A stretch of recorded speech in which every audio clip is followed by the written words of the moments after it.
Hello friends, தளபதி விஜய் அவர்களுடைய ஜனநாயகன் படத்தை பற்றின ஒரு லேட்டஸ்ட்டான அப்டேட் பார்த்திங்கன்னா இப்போ வெளிவந்திருக்கு. ஸோ அதை பற்றி தான் இந்த ஒரு வீடியோவில் நம்ம பார்க்க போகிறோம். அதுக்கு முன்னாடி நம்ம சேனலை இன்னும் சப்ஸ்கிரைப் பண்ணலாம், சப்ஸ்கிரைப் பண்ணிக்கிங்க. வாங்க வீடியோக்குள்ளே போகலாம்.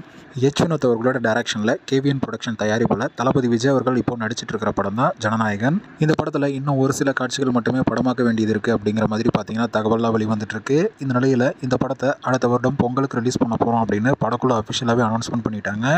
இப்போ என்ன லேட்டஸ்ட் அப்டேட் அப்படின்னு பார்த்தீங்கன்னா, இந்த படம் தெலுங்குல பாலகிருஷ்ணா அவர்கள் நடித்து மிகப்பெரிய வெற்றி படமாக அமைஞ்ச படம் தான் பகவந்த் கேசரி. ஸோ இந்த படத்தோட ரீமேக் தான் ஜனநாயகன் அப்படிங்கிற மாதிரி ஏற்கனவே நியூஸ்லாம் வெளிவந்துட்டு இருந்தது. ஆனால் படக்குழு பார்த்தீங்கன்னா அதை மறுத்துட்டாங்க. இந்த நிலையில் இப்போ வந்திருக்கிற அப்டேட் படி பார்த்தீங்கன்னா, பகவந்த் கேசரி படத்தில் ஒரு சில காட்சிகளை மட்டும் இந்த படத்தில் வச்சுருக்காங்க அப்படிங்கிற மாதிரி பார்த்தீங்கன்னா தகவல் வெளிவந்திருக்கு. ஆனால் படத்தோட ஸ்டோரி பார்த்தீங்கன்னா எச் வினோத் அவர்களுடைய ஓன் ஸ்டோரி அப்படிங்கிற மாதிரியும் முழுக்க அரசியல் சார்ந்த படமாக இருக்கும் அப்படிங்கிற மாதிரியும் பார்த்தீங்கன்னா தகவலாம் வெளிவந்துட்டுருக்கு. இன்னும் ஒரு சில வாரங்களில் பார்த்தீங்கன்னா படத்தோட மொத்த ஷூட்டிங்கும் கம்ப்ளீட் ஆகி படத்தோட போஸ்ட் ப்ரொடக்ஷன் வேலையெல்லாம் பார்த்தீங்கன்னா படக்குழு ஸ்டார்ட் பண்ணிடுவாங்க. அதுக்கப்புறம் அடுத்த வருடம் பொங்கலுக்கு படத்தை பார்த்தீங்கன்னா கிராண்டாக ரிலீஸ் பண்ண போகிறாங்க அப்படிங்கிறதுல எந்த ஒரு மாற்று கருத்தும் இல்லை.